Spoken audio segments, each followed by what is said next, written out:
مختصر سی اگر تعریف کی جائے تو جو اللہ کا حکم ہے اس کو کرنا، اور جس سے اللہ نے روکا اسے رک جانا.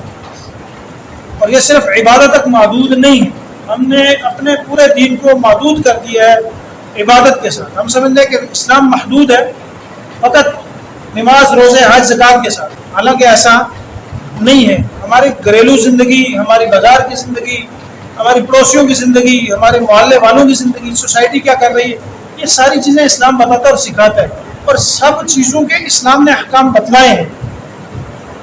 تو کامل اسلام پر عمل کرنے کو تزکیہ کہتے ہیں، اور جو کامل اسلام پر عمل کرے گا وہی کامیاب ہوگا، جو عمل نہیں کرے گا وہ کامیاب نہیں ہوگا. اگست کا مہینہ ہے نا، اگست میں پاکستان بنا تھا. اگست میں کیا بنا تھا جی؟ پاکستان بنا تھا. اللہ تعالیٰ کی بڑی نعمت ہے، لیکن اللہ تعالیٰ نے جو نعمت فرمائی نا، ہم لوگ بڑے خراب نکلے آگے سے. جو کچھ انڈیا میں ہو رہا، جو ہندوستان میں ہو رہا تھا، انڈیا بھی بعد میں بنا نا، ہندوستان تھا پہلے، جو ہندوستان میں ہو رہا تھا پاکستان میں بھی وہی کچھ ہو رہا ہے. وہی ڈرامے، باجے، فلمیں، گانے، وہی کچھ، سارا کچھ وہی ہے. جو ظلم وہاں پہ تھے وہ یہاں پہ بھی ہے. لیبل بدل گیا ہے. لیبل جہاں ہمارا ذاتی مفاد پیدا نہ ہو وہ چیز اسلامک ہو جاتی ہے. اسلامک شہد ہو جاتے ہیں، اسلامک بینک ہو جاتے ہیں، اسلامک سٹور ہو جاتے ہیں. پتہ نہیں اسلامک سننے بھی ہم شاید کھولنا شروع کرتے ہیں. میں پریس کانفرنس سن رہا تھا، وزیر کہہ رہی تھی اللہ کا فضل ہوا اس سال ہم نے 5 فلمیں بنا دی. ایک آپ ہمارے ملک کی ایک وزیر کہہ رہی تھی اللہ کا فضل ہوا، اور فضل میں کیا جواب آیا؟ 5 فلمیں بن گئی اس طرح. نعوذ باللہ من ذالک، نقل کفر نباشد. تو جو گناہ وہاں ہو رہے تھے وہ سارے یہاں بھی ہو رہے. الٹا یہاں آنے کے بعد زندگی جیرن ہو گئی ہے لوگوں کی. تو یہ ملک اس لیے نہیں بنا تھا، یہ ملک اس لیے بنا تھا کہ ہم اپنا تزکیہ کریں، ہم صحیح راستے کے اوپر چلیں. اور اسلام صرف مسجد کے اندر کی زندگی کا وہ نام نہیں. ہم کہتے ہیں نا کہ کفار کے ساتھ ہماری جنگ ہے، امریکہ کے ساتھ جنگ ہے. امریکہ آپ کو کبھی بھی نہیں کہتا کہ نماز نہ پڑھو، وہ خود مسئلے بنا کے دیتے ہیں کہ پڑھو یار، نفل بھی پڑھو. جنگ کہاں سے شروع ہوتی ہے؟ جب بات آتی ہے نا کہ اسلام کو نافذ کیا جائے گا، لڑائی یہاں شروع ہوتی ہے. وہ کہتے ہیں یہ بات نہ کرو، باقی ساری باتیں ہمیں منظور ہیں. اسلام محدود نہیں ہے، اسلام غیر محدود ہے. جتنی بھی ہماری زندگی ہے وہ سب کے ساتھ اسلام کے احکام لگتے ہیں. وہ کاروباری زندگی ہے، وہ گھریلو زندگی ہے، وہ بچوں کی تربیت ہے، وہ سوسائٹی کے اندر رہنا ہے، وہ پڑوسی داری ہے.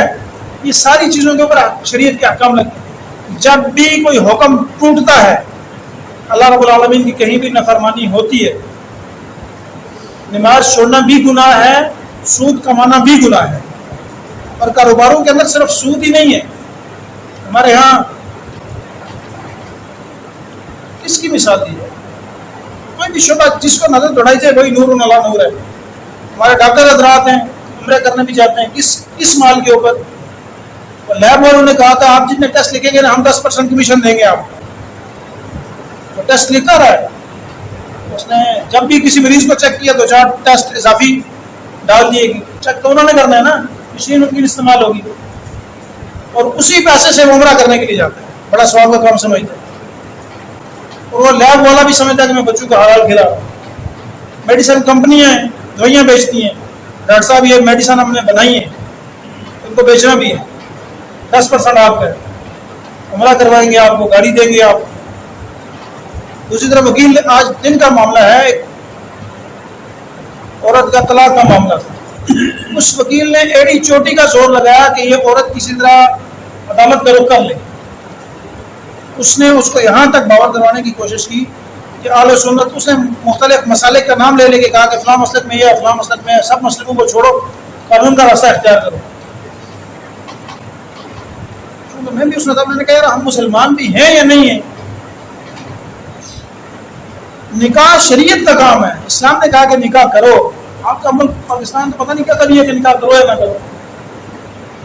میں کہ قانون میں تو مجھے نہیں پتا کہ نکاح کا کیا معاملہ ہے، لیکن نکاح کا حکم اگر اس قانون میں ہے بھی تو وہ شریعت کی وجہ سے. تو طلاق کا حکم بھی شریعت کی وجہ سے، وہ قانون کی وجہ سے نہیں ہے.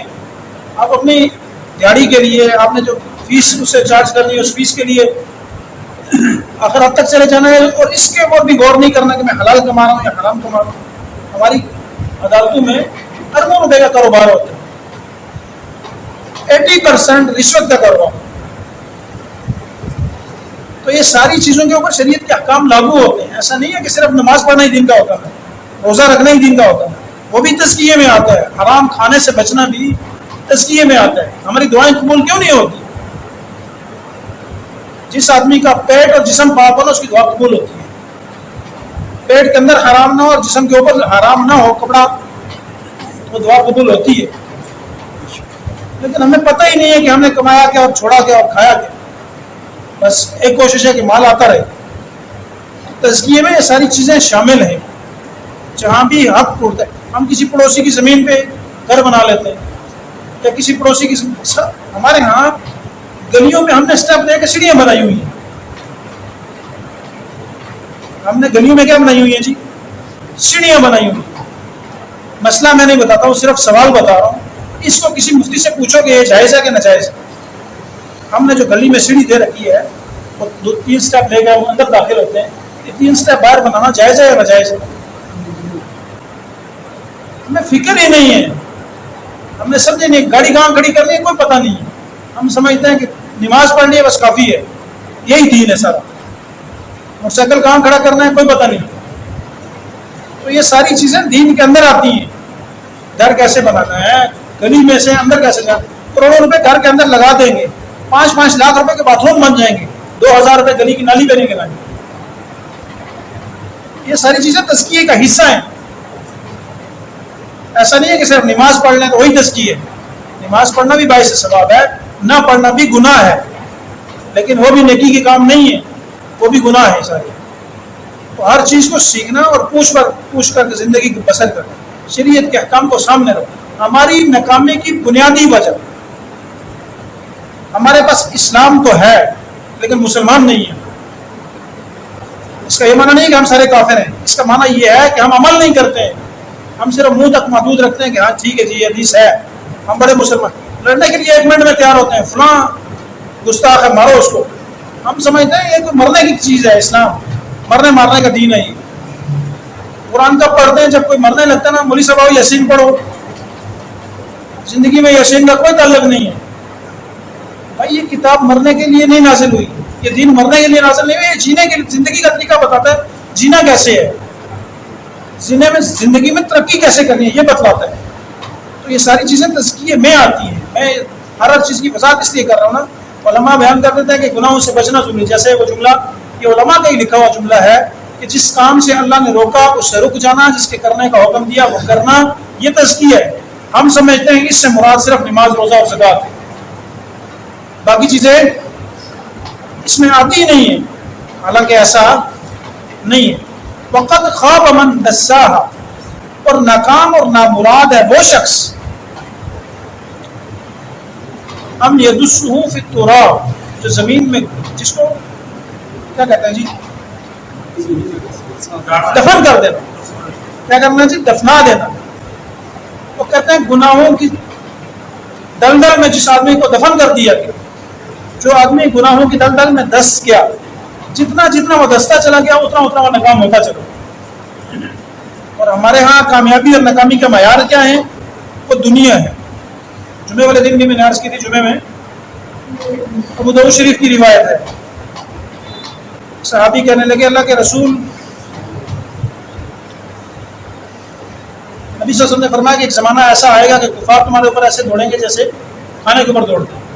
پوچھا کہ اللہ کے نبی ہم تعداد میں کم ہوگے؟ کیا نہیں، تعداد میں تم بہت ہوگے، لیکن وہن کی بیماری ہوگی۔ مل وہن یا رسول اللہ، وہن کیا ہے؟ اللہ کے نبی نے فرمایا محبت الدنیا، او کما قال علیہ الصلوۃ والسلام، محبت الدنیا و کراہیت الموت، دنیا سے محبت کرنا اور موت سے کراہیت اختیار کرنا، یہ وہن ہماری کیفیت۔ میں اپنے لیے دیکھوں، اصل دوسرے کی اصلاح جلدی شروع کر دیتے نا، کہ دوسرے کی اصلاح کرنا ہے، اپنی کوئی فکر نہیں۔ میں اپنی اصلاح کے لیے سوچوں کہ میرے اندر یہ بیماری کتنی پائی جاتی ہے، آپ اپنی فکر کریں کہ آپ کے اندر کتنی پائی جاتی ہے، تب جا کر کے جب ہماری ذات کی اصلاح ہوگی، ہمارے معاشرے کی، ہمارے محلے کی اصلاح ہوگی، ہماری سوسائٹی کی اصلاح ہوگی تو ملک ترقی کرے گا، وگرنہ جو وہ ہم نے سوچ رکھا نا کہ ووٹ ڈالیں گے اس چہرے کو بدلا کر اس کو لے آئیں گے، واللہ کچھ بھی نہیں ہوگا۔ میں کچھ لکھ رہا تھا، سبق پورا ہو گیا، میں کچھ لکھ رہا تجزیاتی طور پر میں نے لکھا کہ 1946 سے لے کر کے 1947 سے لے کر کے آج تک مولانا ابوالکلام میں پڑھ رہا تھا رات کو، ان کا ایک خطبہ ہے، ایک تحریر ہے 1946 کی، تو میں پڑھ رہا تھا تو تجزیہ کر رہا تھا کہ ہم نے کیا کھویا اور کیا پایا۔ پاکستان میں اگر کوئی کامیاب ترین طبقہ ہے بحیثیت قوم تو وہ علماء کا طبقہ ہے۔ جو ذمہ داری علماء کو سونپی گئی وہ پوری ہوئی، دینی تعلیم کی ذمہ داری سونپی گئی، علماء نے ایسا کام کیا کہ پوری دنیا کا رخ آپ کے ملک کی طرف، حالانکہ اسلام پاکستان میں نہیں آیا تھا، وہ عرب میں آیا تھا، لیکن دین سیکھنے کا رخ لوگ کہاں کرتے ہیں؟ پاکستان کی طرف کرتے ہیں۔ پاکستان کی جتنے بھی ملٹی نیشنل لسٹڈ کمپنیاں ہیں، لسٹڈ کہتے ہیں جو رجسٹرڈ کمپنیاں ہوتی ہیں، ان کے جو خزانے کے لوگ ہیں وہ سارے یا تو علماء ہیں یا تبلیغی جماعت والے ہیں، اور جو بھی کوئی بڑا سیٹ اپ بنانا چاہتا ہے اس کی کوشش ہوتی ہے کہ جو میرا اکاؤنٹنٹ ہو کم از کم وہ مذہبی آدمی ہو، وہ عالم ہو، عالم نہ بھی ہو تو کم از کم اس کے دل میں اتنا ضرور ہو کہ میں مرنا بھی ہو، وگرنہ اپنے خزانے کی چابی ہم دوسرے کو دینے کے لیے تیار نہیں ہے۔ اور نعرے مارنے کے لیے ہم کدھر ہیں؟ ہمارے ہاں نعرہ یہ کہ مولوی کو کیا سمجھ گیا؟ حالانکہ میں دیکھ رہا تھا کہ مولانا ابوالکلام نے جو لکھا نا اپنی باتوں میں، وہ آج 100% میرے خیال سے ان کو مرے ہوئے بھی عرصہ گزر گیا، لیکن ان کی باتیں آج 100% ثابت ہو گئی۔ اس کی ایک ہی وجہ ہے کہ ہم نے عمل نہیں کیا، بلکہ میں تو کہتا ہوں ہم نے دین کو مرنے مارنے اور لڑنے جگانے کا کام سمجھ رکھا ہے۔ ہم لڑیں گے فلاں مسلک کا ہے، فلاں مسلک کا ہے، اکٹھے ہو جب لڑنے مارنے کے لیے فون کر دے کوئی آدمی کہ یار فلاں چوک میں لڑائی ہوگی ہے فلاں مسلک والوں کے ساتھ، ہم ایسے پہنچ گئے کہ دین مرنے کے لیے نازل نہیں ہوا، یہ جینے کے لیے نازل ہوا ہے۔ یہ طریقہ بتاتا ہے کہ جینا کیسے۔ اگر ہم کامیابی چاہتے ہیں تو کامیابی کا طریقہ اسلام نے بتایا، ملک کی کامیابی ہے تب، وہ ذات کی کامیابی ہے تب، وہ اسلام بتاتا ہے۔ اللہ تعالیٰ سے دعا ہے کہ اللہ عمل کی توفیق نصیب فرمائے۔ سبحانک اللہم